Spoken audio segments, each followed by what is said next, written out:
Doctor Abdullah Jahangir sir উনি কুষ্টিয়া ইসলামী বিশ্ববিদ্যালয়ের সম্মানিত শিক্ষক ছিলেন। ওনাকে গাড়ি চাপা দিয়ে হত্যা করা হয়েছে। এরপর আপনার এই ঝিনাইদহ কুষ্টিয়ার আরেকজন সূর্য সন্তানের নাম হলো আল্লামা আইনুদ্দিন আল আজাদ রাহিমাহুল্লাহ।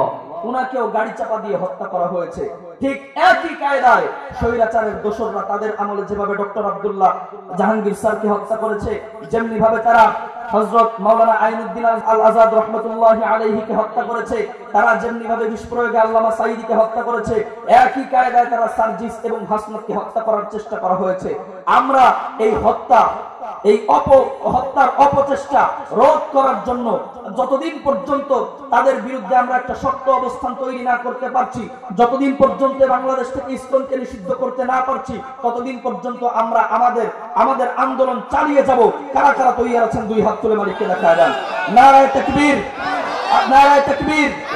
আল্লাহ তাআলা রব্বুল আলামিন সার্জিস এবং হাসনাত ভাইকে যারা হত্যা করার জন্য চেষ্টা চালিয়েছে, যারা তাদেরকে হত্যা করার জন্য চেষ্টা চালিয়েছে, রব্বুল আলামিন আপনার কাছে দোয়া করছি আপনি তাদের কালো হাতকে ভেঙে দেন।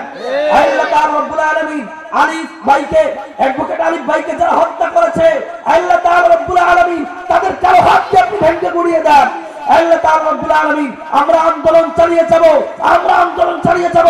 এই বাংলাদেশ থেকে যারা ইসলাম নিষিদ্ধ হয়ে যায়, রব্বুল আলামিন এই আপামর তৌহিদি জনতা হৃদয়ের আকুতিকে আপনি কবুল করে বাংলাদেশ থেকে আপনি ইসলামকে হটায় দেন। জোরে করে আমিন। রাজা গৌর গোবিন্দর নাম আপনারা শুনেছেন। পাক ভারত উপমহাদেশে মুসলমানদের উপর নির্বিচারে অত্যাচার নির্যাতনের স্টিম রোলার চালাইতো। বাংলার জমিনে শাহজালাল মুজাররদি ইয়ামানি উনি যখন আওয়াজ তুললেন, লেজ গুটিয়ে পালিয়ে যেতে বাধ্য হয়েছিল।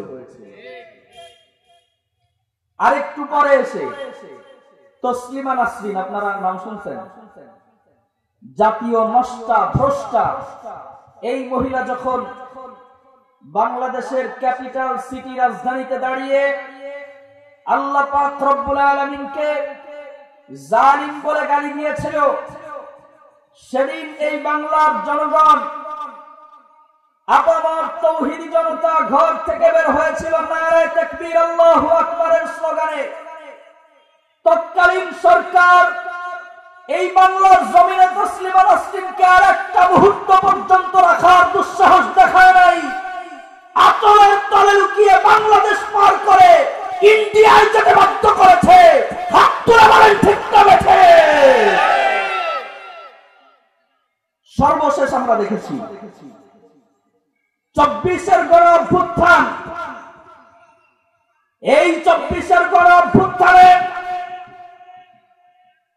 ছাত্র জনতার ডাকে বাংলার আপামর তৌহিদি জনতা আবার ঝাঁপিয়ে পড়েছিল 71-এর মতো গণহত্যার দোসরকারীরা, যারা সারা বাংলাদেশে 15টা বছর পর্যন্ত দুঃশাসন চালিয়েছে, ওলামায়ে কেরামের উপর নির্যাতন নিষ্পেষণের স্টিম রোলার চালিয়েছে, নির্দোষ নিরপরাধ ওলামায়ে কেরামদেরকে জেলখানার পরাকাষ্ঠায় অবরুদ্ধ করেছে, কত আলেমকে ফাঁসির কাস্টে ঝুলিয়েছে।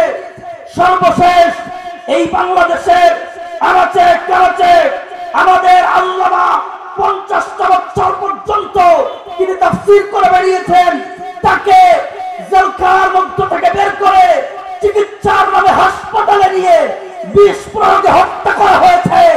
সেই দোষর এই বাংলাদেশের আপামর তৌহিদি জনতা নারায়ে তাকবীরের সামনে, আন্দোলনের সামনে, স্লোগানের সামনে টিকতে পারে নাই, পালিয়ে যেতে বাধ্য হয়েছে। হাত তুলে বলেন ঠিক না বেঠে? মুসলমান যতদিন পর্যন্ত আওয়াজ দিবে, এই জমিনে কোন জালিম, কোন নির্যাতক, কোন জুলুমকারী এ বাংলার জমিনে টিকতে পারবে? জোরে বলেন না কেন টিকতে পারবে? আমি আপনাদের কাছে জানতে চাই, এই বাংলাদেশ শুধুমাত্র কেবলমাত্র বলতে চাই মুসলমানদের ব্যাপারটা এরকম নয়। এই বাংলাদেশে হিন্দুরা বসবাস করবে, এই বাংলাদেশে বৌদ্ধরা বসবাস করবে, এই বাংলাদেশে খ্রিস্টান বসবাস করবে, মুসলমানেরা সবাই একসঙ্গে বসবাস করব আমরা, কিন্তু মুসলমানদেরকে সংখ্যালঘু করে রাখা যাবে না। মুসলমানদেরকে সংখ্যাগরিষ্ঠের নামে মুসলমানদের উপর আমরা দেখে এসেছি আপনার স্বাধীনতার পর থেকে নিয়ে মুসলমানদের উপর নির্যাতন করা হয়। অন্যান্য সংখ্যালঘু গোষ্ঠী যারা বাংলাদেশে বসবাস করে তাদের কোনো কিছু হয়ে গেলে বাংলাদেশে একবার ফুঁসে উঠে, কিন্তু মুসলমানদের উপর নির্যাতন করা হলে কেউ কোনো কথা বলে না। এরকম হবে না। বাংলাদেশে মুসলমান বসবাস করবে, হিন্দু বসবাস করবে, খ্রিস্টান বসবাস করবে, কিন্তু কথা হচ্ছে মুসলমানদের কলিজার টুকরা, আমার আপনার কলিজার হৃদয়ের স্পন্দন জনাবে মুহাম্মদুর রাসূলুল্লাহ সাল্লাল্লাহু আলাইহি ওয়াসাল্লামের ইজ্জতের উপর যদি কেউ আঘাত করার চেষ্টা করে, আল্লাহ পাক রব্বুল আলামিনের প্রদত্ত প্রেরিত কুরআনে কারীমের উপর, কুরআনে কারীমের কথার উপরে যদি কেউ কথা বলার চেষ্টা করে, এই বাংলার জমিনে 2টা মিনিটও তাকে আমরা টিকতে দিব না। তাকে যদি আমাদেরকে জেলখানায় যেতে হয়, ফাঁসির কাছে যদি ঝুলতে হয়, আপনার যদি আমাদেরকে রোডে ঘাটে আপনার রাজপথে যদি আমাদেরকে আমাদের শরীরের শেষ রক্তবিন্দু পর্যন্ত যদি ঠেলে দিতে হয়, আমরা ঠেলে দিতে প্রস্তুত। কারা কারা তৈরি আছেন? 2 হাত তুলে মালিককে দেখাও। পারবেন তো ইনশাআল্লাহ। নাস্তিকতা নিপাত যাক, দিন ইসলাম জিন্দাবাদ। নাস্তিকতা নিপাত যাক, দিন ইসলাম জিন্দাবাদ। কোটি প্রাণে একই আওয়াজ, খোদাদ্রোহী ছাড় পাবে না, এই বাংলায় ঠাই হবে না, মুসলমানরা জেগেছে আজ। জোর কদমে সামনে চলো, বজ্র কণ্ঠে আওয়াজ তোলো, সবাই মিলে একই তালে দাও না স্লোগান, নারায়ে তাকবীর, জোরে নারায়ে তাকবীর। দিন ইসলাম, দিন ইসলাম। ইসলামেরই জন্য দেশের হয়েছে জন্ম, ইসলামের বিরুদ্ধে যারা দেশ হবে ভিন্ন। ইসলামেরই জন্য দেশের হয়েছে জন্ম, ইসলামের বিরুদ্ধে গেলে দেশ হবে ভিন্ন। ইসলামের বিরুদ্ধে যারা নিয়েছে অবস্থান, এই বাংলায় ঠাই হবে না, চাও হিন্দুস্তান। জোর কদমে সামনে চলো, বজ্রকণ্ঠে আওয়াজ তোলো, সবাই মিলে একই তালে দাও না স্লোগান, নারায়ে তাকবীর, নারায়ে তাকবীর, নারায়ে তাকবীর। আমার সঙ্গে একবার তাকবীর দিতে তৈরি আছেন তো আপনারা? হাত তোলেন। নারায়ে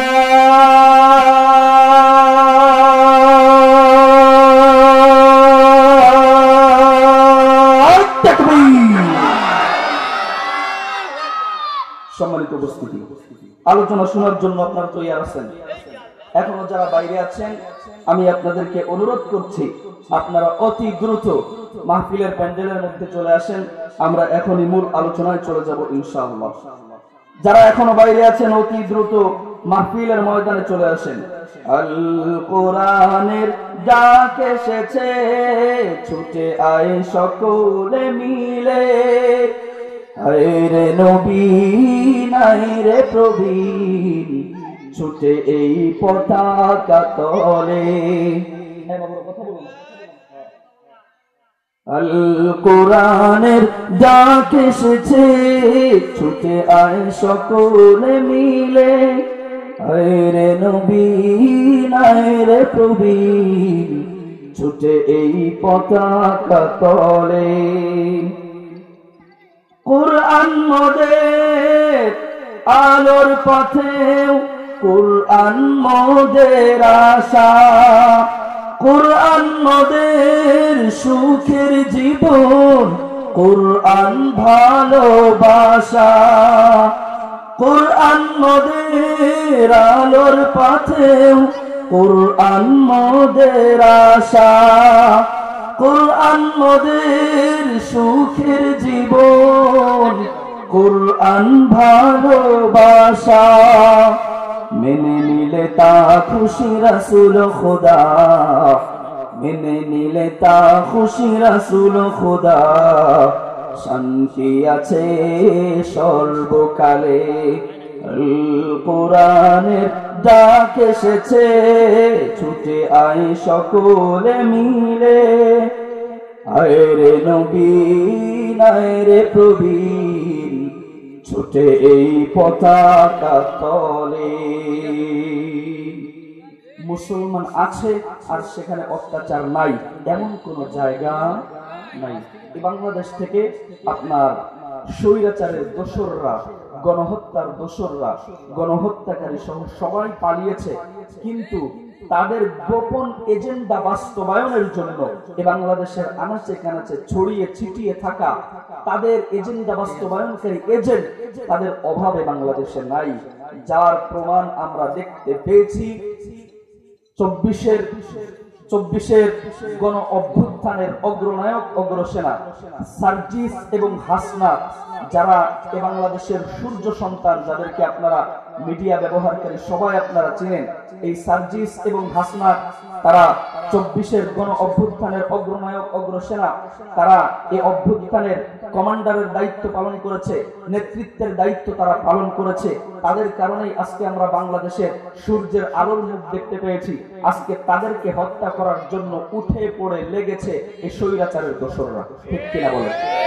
যেটা আমরা দেখতে পেয়েছি আপনারা জানেন, গত দুই দিন পূর্বে এই বাংলাদেশের আরেকজন সূর্য সন্তান, ইসলামকে বাংলাদেশে টিকিয়ে রাখার জন্য ইসলামের মুসলমানদের একজন লড়াকু সৈনিক, যার নাম আলিফ মাহমুদ, উনি অ্যাডভোকেট, ইসলামের পক্ষে কথা বলেছে, যার কারণে এই বাংলাদেশের উগ্রবাদী হিন্দুত্ব সংগঠন ইসকন, এই ইসকনের সদস্যরা তাকে কুপিয়ে হত্যা করেছে। জোরে বলেন ঠিক না ঠিক? ইসকনের সদস্যরা আলিফ ভাইকে, অ্যাডভোকেট আলিফ ভাইকে শহীদ করে দিয়েছে। আলিফ ভাই তো শহীদ হয়ে গিয়েছেন, আমাদের উপর দায়িত্ব চাপিয়ে দিয়ে গিয়েছেন। আমাদের উপর দায়িত্বটা কি? দায়িত্ব হলো যতদিন পর্যন্ত এই বাংলাদেশ থেকে ইসকনকে নিষিদ্ধ না করা হবে, এই বাংলাদেশের সকল মুসলমানের আন্দোলন চলবেই চলবে। জোরে বলেন ঠিক না ঠিক? সার্জিস এবং হাসনাত ভাই এই আলিফ মাহমুদ ভাইয়ের জানাজা পড়ার জন্য ওনারা গিয়েছিলেন। যখন জানাজা পড়ে ফেরত আসছিলেন, তখন তাদেরকে পুরাতন কায়দায় হত্যা করার চেষ্টা করা হয়েছে। পুরাতন কায়দায় কেন বললাম? কারণ এই চুয়াডাঙ্গা, ঝিনাইদহ, কুষ্টিয়ার সূর্য সন্তান হলেন আল্লামা ডক্টর খন্দকার আব্দুল্লাহ জাহাঙ্গীর স্যার। চেনেন না আপনারা? ডক্টর আব্দুল্লাহ জাহাঙ্গীর স্যারের নাম শুনেন নাই? ডক্টর আব্দুল্লাহ জাহাঙ্গীর স্যার, উনি কুষ্টিয়া ইসলামী বিশ্ববিদ্যালয়ের সম্মানিত শিক্ষক ছিলেন। ওনাকে গাড়ি চাপা দিয়ে হত্যা করা হয়েছে। এরপর আপনার এই ঝিনাইদহ কুষ্টিয়ার আরেকজন সূর্য সন্তানের নাম হলো আল্লামা আইনুদ্দিন আল আজাদ রাহিমাহুল্লাহ, ওনাকেও গাড়ি চাপা দিয়ে হত্যা করা হয়েছে। ঠিক একই কায়দায় স্বৈরাচারের দোসররা তাদের আমলে যেভাবে ডক্টর আব্দুল্লাহ জাহাঙ্গীর স্যারকে হত্যা করেছে, যেমনি ভাবে তারা হযরত মাওলানা আইনুদ্দিন আল আজাদ রাহমাতুল্লাহি আলাইহিকে হত্যা করেছে, তারা যেমনি ভাবে বিস্ফোরকে আল্লামা সাঈদীকে হত্যা করেছে, একই কায়দায় তারা সার্জিস এবং হাসনাতকে হত্যা করার চেষ্টা করা হয়েছে। আমরা এই হত্যার অপচেষ্টা রোধ করার জন্য যতদিন পর্যন্ত তাদের বিরুদ্ধে আমরা একটা শক্ত অবস্থান তৈরি না করতে পারছি, যতদিন পর্যন্ত বাংলাদেশ থেকে ইসলামকে নিষিদ্ধ করতে না পারছি, ততদিন পর্যন্ত আমরা আমাদের আন্দোলন চালিয়ে যাব। কারা কারা তৈরি আছেন? দুই হাত তুলে মালিককে দেখা দেন। নারায়ে তাকবীর, নারায়ে তাকবীর। আল্লাহ তাআলা রব্বুল আলামিন সার্জিস এবং হাসনাত ভাইকে যারা হত্যা করার জন্য চেষ্টা চালিয়েছে, যারা তাদেরকে হত্যা করার জন্য চেষ্টা চালিয়েছে, রব্বুল আলামিন আপনার কাছে দোয়া করছে আপনি তাদের কালো হাতকে ভেঙে দেন। আল্লাহ তাআলা রব্বুল আলামিন আলিফ ভাইকে, অ্যাডভোকেট আলিফ ভাইকে যারা হত্যা করেছে, আল্লাহ তাআলা রব্বুল আলামিন তাদের কালো হাতকে আপনি ভেঙে গুড়িয়ে দেন। আল্লাহ তাআলা রব্বুল আলামিন আমরা আন্দোলন চালিয়ে যাব। এই বাংলাদেশ থেকে যারা ইসকন নিষিদ্ধ হয়ে যায়, রব্বুল আলামিন এই আপামর তৌহিদি জনতার হৃদয়ের আকুতিকে আপনি কবুল করে বাংলাদেশ থেকে আপনি ইসকনকে হটায় দেন। জোরে করে আমিন। আপনার সম্মানিত উপস্থিতি, মুসলমান যেখানে মুসলমানদের উপর অত্যাচার আছে না নাই, এই অত্যাচারের পিছনে মূল হোতা যারা, মূল শত্রু যারা, এই মূল শত্রুর নাম হলো, সেই জাতি, সেই গোষ্ঠীর নাম হলো ইহুদিবাদী ইসরায়েলি জনগোষ্ঠী। যেখানেই যাবেন ইহুদিবাদী ইসরায়েলি জনগোষ্ঠীর হাত আছেই আছে। এখন এই ইহুদিবাদী ইসরায়েলি জনগোষ্ঠী, এদেরকে রব্বুল আলামিন জগতের ভিতরে সবচেয়ে সম্মানিত করেছিলেন। কেন আজকে এই বিষয়টা আমি আলোচনার জন্য ধরলাম? তার কারণ হচ্ছে মানুষ যদি বুঝতে পারে যে আমার আসল শত্রুকে, তার অবস্থান কি, তার গোড়ায় জোর আছে কতটুকু, এটা যদি মানুষ বুঝতে পারে, তাহলে শত্রুর হাত থেকে, শত্রুর ষড়যন্ত্র থেকে বাঁচা তার জন্য সহজ হয়ে যায়। এই জন্য আজকে আমি আলোচনার বিষয়বস্তু এটা ধরলাম। আপনারা মনোযোগ সহকারে শ্রবণ করার চেষ্টা করুন। রব্বুল আলামিন উপকারী কথাগুলো আমার জবান থেকে বের করুন। সকলে বলছি আমিন। এই ইহুদিবাদী ইসরায়েলি জনগোষ্ঠীকে রব্বুল আলামিন তাদেরকে জানায় দিলেন, শোনো, যতদিন পর্যন্ত তোমরা আমার আনুগত্য করবে, যতদিন পর্যন্ত আমার দেওয়া ওয়াদাকে তোমরা ঠিক রাখবে, ততদিন পর্যন্ত আমি তোমাদেরকে সম্মানিত করে রাখবো। আর যখনই তোমরা, তো তাদেরকে রব্বুল আলামিন জানিয়ে দিলেন, তোমরা যতদিন পর্যন্ত আমার আনুগত্য করবে ততদিন পর্যন্ত আমি তোমাদেরকে সম্মানের সঙ্গে রাখবো। যখনই তোমরা আমার আনুগত্যতা থেকে সরে যাবে, যখনই আমার ওয়াদা থেকে তোমরা সরে যাবে, তখনই তোমাদের উপর লাঞ্ছনা এবং তোমাদের উপর নির্যাতন করা হবে। আল্লাহ পাক রব্বুল আলামিন কোরআনে কারীমের মধ্যে জানিয়ে দিলেন, আসা রাব্বুকুম আন ইয়ারহামাকুম ওয়া ইন উদতুম উদনা وجعلنا جهنم للكافرين حصيرا। রব্বুল আলামিন বলে দিলেন, যতদিন পর্যন্ত তোমরা আমার ওয়াদা পূরণের সচেষ্ট থাকবে, ততদিন পর্যন্ত আমি রব্বুল আলামিন তোমাদের উপর রহমত করব। যখনই তোমরা আমার ওয়াদা থেকে সরে যাবে, যখনই তোমরা আমার অবাধ্যতায় লিপ্ত হয়ে যাবে, ওদুরিবাত আলাইহিমুদ দিল্লাতু ওয়াল মাসকানা, এরপর তোমরা জগতের যেখানেই যাবে তোমাদেরকে অপমান করা হবে। জোরে কর নাউজুবিল্লাহ। ইহুদিবাদী ইসরায়েলি জনগোষ্ঠী, এদের সর্বপ্রথম কাজই হচ্ছে ওয়াদা রক্ষা না করা। এদের সর্বপ্রথম কাজই হচ্ছে ওয়াদা রক্ষা না করা। এরা হলো মুনাফিকের সর্বোচ্চ পর্যায়ের লোক, যেটার প্রমাণ সহিহ বুখারী শরীফের 3329 নম্বর হাদিসের মধ্যে এসেছে। বিশ্বনবী সাল্লাল্লাহু আলাইহি ওয়াসাল্লাম কাফের বেঈমানদের নির্যাতন সহ্য করতে না পেরে উনি যখন মক্কাতুল মুকাররমা থেকে মদিনায় হিজরত করলেন, বালাগা আব্দুল্লাহ ইবনে সালামাতা মাকদাম রাসূলিল্লাহ সাল্লাল্লাহু আলাইহি ওয়াসাল্লাম আল মদিনা। বিশ্বনবী সাল্লাল্লাহু আলাইহি ওয়াসাল্লাম যখন মক্কাতুল মুকাররমা থেকে মদিনায় উনি যখন হিজরত করলেন, মদিনায় হিজরত করার পর বিশ্বনবী সাল্লাল্লাহু আলাইহি ওয়াসাল্লামের মদিনা পৌঁছানোর কথা আব্দুল্লাহ ইবনে সালাম নামক একজন ইহুদি বড় পণ্ডিত তার কান অবধি যখন পৌঁছাইল, বিশ্বনবী মক্কা থেকে মদিনায় হিজরত করেছেন, ফাআতাহু, নবীজির সাক্ষাৎ পাওয়ার জন্য আব্দুল্লাহ ইবনে সালাম মদিনা থেকে মদিনায় বিশ্বনবীর সামনে আসলেন। নবীজি সাল্লাল্লাহু আলাইহি ওয়াসাল্লামকে এসেই বলতে লাগলো, ইন্নী সাইলুকা আন সালাত, ও মুহাম্মদ, তুমি নিজেকে নবী বলে দাবি করো, আমি তোমার কাছে 3টা প্রশ্ন করব। মুহাম্মদ, যদি তুমি আমার 3টা প্রশ্নের জবাব দিয়ে দিতে পারো, তাহলে আমার আর কোনো সন্দেহ থাকবে না তুমি শেষ নবী, তুমি মুহাম্মাদুর রাসূলুল্লাহ সাল্লাল্লাহু আলাইহি ওয়াসাল্লাম। আব্দুল্লাহ ইবনে সালাম বলে দিল, ও মুহাম্মদ, তোমাকে যে 3টা প্রশ্ন করব, লা ইয়ালামুহুন্না ইল্লা নবী, তোমাকে করা এই 3টা প্রশ্নের জবাব সাধারণ কোনো মানুষ দিতে পারবে না, যাকে কেবলমাত্র রব্বুল আলামিন নবী হিসেবে দুনিয়াতে প্রেরণ করেছেন, যাকে রব্বুল আলামিন নবুয়ত দান করেছেন, কেবলমাত্র সেই 3টা প্রশ্নের জবাব দিতে পারবে, আর কেউ পারবে না। নবীজি জানতে চাইলেন, আব্দুল্লাহ ইবনে সালাম, তুমি বলো, তোমার 3টা প্রশ্ন তুমি আমাকে জানিয়ে দাও। আব্দুল্লাহ ইবনে সালাম বলতে লাগলো, মা আউয়ালু আশরাতিস সাআ, 1 নম্বর প্রশ্ন হলো কিয়ামতের প্রথম নিদর্শন কি? ওয়া মা আউয়ালু তুআমিন ইয়াকুলুহু আহলুল জান্নাহ, 2য় নম্বর প্রশ্ন হলো জান্নাতীরা জান্নাতের মধ্যে প্রবেশ করে সর্বপ্রথম কি খাবার ভক্ষণ করবে সেটার পরিচয় দাও। 3য় নম্বর প্রশ্ন হলো ওয়া মিন আইয়ি শাইইন ইয়ানজিউল ওয়ালাদু ইলা আবিহি ওয়া মিন আইয়ি শাইইন ইয়ানজিউ ইলা আখওয়ানিহি, তৃতীয় নম্বর প্রশ্ন হলো, মুহাম্মদ তুমি আমাকে জানাও কি কি কারণে সন্তান পিতার সাদৃশ্য গ্রহণ করে, পিতার চরিত্র নিজের ভিতরে ধারণ করে, আর কি কারণে সন্তান মামা বাড়ির চরিত্র মায়েদের চরিত্র ধারণ করে। ও মুহাম্মদ, যদি তুমি আমাকে তিনটা প্রশ্নের উত্তর জানিয়ে দিতে পারো, তাহলে তোমাকে শেষ নবী হিসাবে মেনে নিতে আমার বিন্দু পরিমাণ কোনো সমস্যা, কথা বলেন, কোন সমস্যা, কথা বুঝতেছেন? নবীজি সাল্লাল্লাহু আলাইহি ওয়াসাল্লাম আব্দুল্লাহ ইবনে সালাম কে ডাক দিয়ে বলল, ও আব্দুল্লাহ ইবনে সালাম, তুমি আমার কাছে প্রশ্ন করেছো আর বলে দিয়েছো তোমার প্রশ্নের জবাব দিলে তুমি ইসলাম গ্রহণ করবা।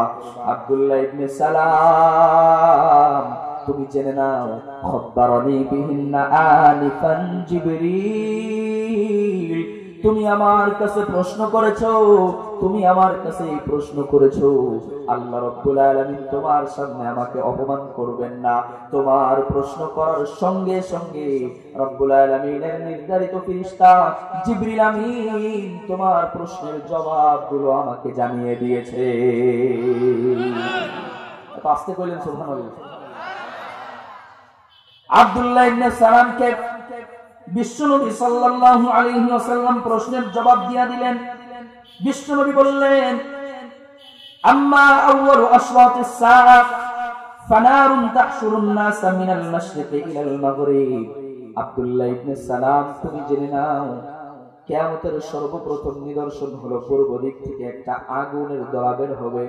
এই আগুনের ফুলকি এটার তাপ সহ্য করতে না পেরে পূর্ব দিকের মানুষেরা পশ্চিমে এসে সকলে একত্রিত হয়ে যাবে। এটা কিয়ামতের প্রথম নিদর্শন। আর দ্বিতীয় নিদর্শন হলো, ওয়া আম্মা আউয়ালু তাআমিন ইয়াকুলুহু আহলুল জান্নাহ ফাজিয়াদাতু কাবিদি হুত। নবীজি জানায় দিলেন, জান্নাতের মধ্যে জান্নাতি মানুষেরা প্রবেশ করে সর্বপ্রথম যেই খাবারটা ভক্ষণ করবে সেটা হলো মাছের কলিজার অতিরিক্ত অংশ ভুনা। সুবহানাল্লাহ। মাছের কলিজার অতিরিক্ত অংশ ভুনা, এটা জান্নাতি মানুষেরা জান্নাতের মধ্যে প্রবেশ করে সর্বপ্রথম ভক্ষণ করবে। আর 3 নম্বর জটিল প্রশ্ন হলো, কি কারণে সন্তান মায়ের চরিত্র মামা বাড়ির চরিত্র গ্রহণ করে, আর কি কারণে সন্তান পিতার সাদৃশ্য পিতার স্বভাব চরিত্র নিজের ভিতরে ধারণ করে। আব্দুল্লাহ ইবনে সালামকে বিশ্বনবী বললেন, আম্মাস শাবাহু ফিল ওয়ালাদ ফাইন্নার রাজুলা ইযা গাশিয়াল মারআতা ফাসাবাকাহা মাউহু কানা শাবাহু লাহু ওয়া ইযা সাবাকা মাউহা কানা শাবাহু লাহা। বিশ্বনবী জানায় দিলেন, ও আব্দুল্লাহ ইবনে সালাম, তুমি জেনে নাও, যখন পিতা এবং মাতা, স্বামী এবং স্ত্রী যখন মিলিত হয় সহবাসের উদ্দেশ্যে, মিলিত হওয়ার পর যদি পিতার বীর্য আগে স্খলিত হয়ে মায়ের রেহেমের মধ্যে যদি প্রবেশ করে ওই সন্তান, তাহলে মামা বাড়ির চরিত্র গ্রহণ করে। আর যদি মায়ের বীর্য যদি তার পাঁজর থেকে আগে স্খলিত হয়, তাহলে বিশ্বনবী জানায় দিলেন ওই সন্তান পিতার সাদৃশ্য পিতার স্বভাব চরিত্র ধারণ করে। কোন সুবহানাল্লাহ। আব্দুল্লাহ ইবনে সালাম বিশ্বনবীকে ডাক দিয়া বললেন, ও মুহাম্মদ, যেহেতু তুমি আমার সকল প্রশ্নের জবাব জানিয়ে দিয়েছো, তোমাকে শেষ নবী হিসাবে মেনে নিতে আমার বিন্দু পরিমাণ কোনো সমস্যা নাই। আমি ইসলাম ধর্ম গ্রহণ করে নিলাম। সবাই পড়েন আমার সঙ্গে, লা ইলাহা ইল্লাল্লাহু মুহাম্মাদুর রাসূলুল্লাহ। আব্দুল্লাহ ইবনে সালাম ইহুদি থেকে মুসলমান হয়ে গেলেন। এবার বিশ্বনবীকে ডাক দিয়ে আব্দুল্লাহ ইবনে সালাম বললেন, ও মুহাম্মদ, ও শেষ নবী, আমি আপনার কাছে একটা অনুরোধ করব, আপনি একটু জাজ করেন, আপনি একটু চেষ্টা করেন জানার জন্য ইহুদিদের চরিত্র কেমন হয়, বোঝার চেষ্টা করেন। এটা বুঝতে হলে আপনাকে একটা পরীক্ষা করতে হবে। কি পরীক্ষা? বিশ্বনবীকে ডাক দিয়া বললেন, ও মুহাম্মদ, আমি আপনার পিছন পিছন থাকবো, ইহুদিদের সামনে আমি আসবো না। আপনার মদিনায় আসার কথা শুনে মদিনার ইহুদিরা আপনার সঙ্গে সাক্ষাৎ করতে আসবে, আপনি তাদেরকে আমার ইসলাম গ্রহণের কথা আগেই বলবেন না। আমি ঘরের মধ্যে লুকিয়ে থাকবো। ও নবী, আমি ঘরের মধ্যে লুকিয়ে থাকবো, আপনি তাদের কাছে আমার ব্যাপারে জিজ্ঞাসা করবেন, নবীজি তাই করলেন। আব্দুল্লাহ ইবনে সালাম ঘরের মধ্যে লুকিয়ে আছেন, বিশ্বনবী বারান্দায় দাঁড়িয়ে আছেন, সামনে মদিনার ইহুদিরা দাঁড়িয়ে আছে। বিশ্বনবীর কাছে জিজ্ঞাসা করলো মদিনার ইহুদিরা, আপনি কেন এসেছেন, কি জন্য এসেছেন? বিশ্বনবী বললেন, আমি ইসলাম প্রচারের জন্য, আল্লাহর একত্ববাদের দিনের জন্য, এক আল্লাহর দিনের জন্য মানুষদেরকে দাওয়াতি কাজে মদিনায় আগমন করেছি। বিশ্বনবী ইহুদিদের কাছে জিজ্ঞাসা করলেন, তোমরা কাকে নেতা হিসাবে মানো? ইহুদিরা তাদের বিশ্বনবীর প্রশ্নের জবাব দিলেন। বিশ্বনবী তাদের কাছে জিজ্ঞাসা করলেন, আব্দুল্লাহ ইবনে সালাম তোমাদের মধ্যে কেমন লোক? ইহুদিরা বলতে লাগলো, আব্দুল্লাহ ইবনে সালাম আমাদের মধ্যে সবচাইতে বিজ্ঞ ব্যক্তি, সবচাইতে ভালো লোক। কেবলমাত্র আব্দুল্লাহ ইবনে সালাম ভালো এখানেই শেষ নয়, আব্দুল্লাহ ইবনে সালাম ভালো, আব্দুল্লাহর বাবা সালাম সেও ভালো লোক, আব্দুল্লাহর দাদাও ভালো লোক, আব্দুল্লাহর জাতি গোষ্ঠী যারা আছে সবাই ভালো, সবাই একটা বংশীয় পরিবারের সন্তান আব্দুল্লাহ ইবনে সালাম। বিশ্বনবী আবার মদিনার ইহুদিদেরকে বললেন, ও মদিনার ইহুদিরা, আমি যদি তোমাদের কাছে বলি আব্দুল্লাহ ইবনে সালাম ইসলাম ধর্ম গ্রহণ করেছে, তাহলে ব্যাপারটা কেমন হয়? মদিনার ইহুদিরা বলল, ও মুহাম্মদ, আব্দুল্লাহ ইবনে সালামকে যেন রব ইসলাম গ্রহণ করা থেকে বাঁচায় দেন, বলেন নাউজুবিল্লাহ। কিন্তু আগেই তো আব্দুল্লাহ ইবনে সালাম ইসলাম ধর্ম গ্রহণ করেছেন। এবার বিশ্বনবী সাল্লাল্লাহু আলাইহি ওয়াসাল্লাম মদিনার ইহুদিদেরকে ডাক দিয়া বললেন, তোমাদের আব্দুল্লাহ ইবনে সালাম যার ব্যাপারে তোমরা সার্টিফিকেট দিয়েছো, যার ব্যাপারে তোমরা সার্টিফাই করেছো, আব্দুল্লাহ ইবনে সালাম ভালো, তার বাবাও ভালো, তার দাদাও ভালো, তার পরদাদাও ভালো, তার বংশমর্যাদাও ভালো, তার মাতৃকুলও ভালো, তার পিতৃকুলও ভালো, এই সার্টিফাই তোমরা করেছো। এখন তোমরা জেনে নাও আব্দুল্লাহ ইবনে সালাম ইসলাম ধর্ম গ্রহণ করেছে। এবার আব্দুল্লাহ ইবনে সালাম ঘরের মধ্য থেকে আত্মগোপন থেকে তিনি বেরিয়ে এসে সকল ইহুদিদের সামনে পড়ে নিলেন, লা ইলাহা ইল্লাল্লাহু মুহাম্মাদুর রাসূলুল্লাহ। বিশ্বনবী সাল্লাল্লাহু আলাইহি ওয়াসাল্লামের পাশে দাঁড়িয়ে আব্দুল্লাহ ইবনে সালাম যখন তাওহীদের ঘোষণা দিলেন, এবার মদিনার ইহুদিরা তারা আওয়াজ দিয়া বলতে লাগলো, আমরা আসলে কথাটা ভুল বলেছি, আব্দুল্লাহ ইবনে সালাম ভালো না, তার বাবাও ভালো না, তার দাদাও ভালো না, তার গোষ্ঠী ভালো না, তার পিতৃকুল ভালো না, তার মাতৃকুল ভালো না, মোট কথা হলো আব্দুল্লাহ ইবনে সালামের গোষ্ঠী ধরে খারাপ, বলেন নাউজুবিল্লাহ। মানে হলো আমার পক্ষে গেলে ভালো, আমার পক্ষে গেলে খারাপ, ঠিক কিনা বলেন? আপনাদের এই অঞ্চলে এই ধরনের মানুষ আছে নাকি? পক্ষে গেলে ভালো, বিপক্ষে গেলে খারাপ, ঠিক কিনা? পক্ষে আসলে ভালো। ইমাম সাহেব যতদিন পর্যন্ত ঘুষের বিরুদ্ধে কথা বলে নাই, সুদের বিরুদ্ধে ইমাম সাহেব যতদিন পর্যন্ত কথা বলে নাই, ততদিন পর্যন্ত ইমাম সাহেব হলেন এলাকার পীর। কথা বলেন না কেন? ইমাম সাহেব যখন সুদের বিরুদ্ধে কথা কইছে, সঙ্গে সঙ্গে এই ইমামকে তাড়ানোর ব্যবস্থা করো। এরপরে যখন ঘুষের বিরুদ্ধে কথা বললেন, ওই সুদখোরের পক্ষে আরেকজন দলে আরেকজন বলল, ভাই তুই যা কইছিলি ঠিক আছে, আসলে ইমাম সাহেব খারাপ, এমনি করে ইমামের পক্ষে আর কিছু লোক বাকি আছে অবশিষ্ট। আস্তে আস্তে সুদের বিরুদ্ধে কথা কয়, ঘুষের বিরুদ্ধে কথা কয়, প্রতারকের বিরুদ্ধে কথা কয়, ধোঁকাবাজের বিরুদ্ধে কথা কয়। এভাবে কথা বলতে বলতে সবাই তো বিপক্ষে চলে গেছে, অল্প কিছু মানুষ পক্ষে আছে। এখন ইমাম সাহেবের তারা খুব ঘনিষ্ঠ, কিন্তু ঘটনা হয়েছে যে এরাও আবার মাঝে মাঝে থেকে পড়ে গেলে সুদখোরের কাছে মাঝে মাঝে 1000 2000 করে টাকা আনে, সবাই মিলে একসাথে ইমাম সাহেবের খেদা। কথা বলেন না কেন? যেটার গায়ে পড়ছে ওটা বলবে না জীবনেও ঠিক, যার গায়ে পড়ছে জীবনেও ঠিক বলবে না। এবার একটু আওয়াজ দিয়ে বলেন তো ঠিক না বেঠিক? আশপাশে তাকায় দেখবেন যে কেটা কথা কারা বুঝেন না। আল্লাহ, আপনাদের খারাপ লাগতেছে নাকি? তাহলে ইহুদিবাদী জনগোষ্ঠী এরা হচ্ছে চগলখোর, এখন এক কথা বলে একটু পরে আরেক কথা বলে। তার মানে ওদের কথায় হিসাব করা, ওদের কথা ধরার কোন সুযোগই আছে?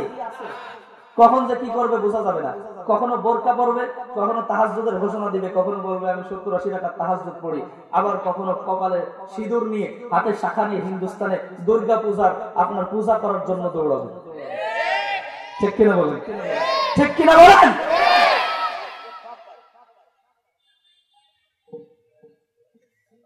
সম্মানিত হাজিরিন, এই ইহুদিবাদী ইসরায়েলি জনগোষ্ঠী এদের শুরু থেকে, এদের উত্থান থেকে আমাদের জানা দরকার আছে না নাই? ইহুদিদের শুরু হয়েছে, উঠে যাচ্ছেন, উঠে গেলে বুঝতে গাড়ি পড়লো নাকি, মুচুত চাপলে সে ব্যাপার ভিন্ন, কিন্তু গাড়ি পড়লে উঠেন না, অন্তত শুনে বুঝে যান যে এখান থেকে তাওবা করে যাওয়ার চেষ্টা করেন, উঠেন না।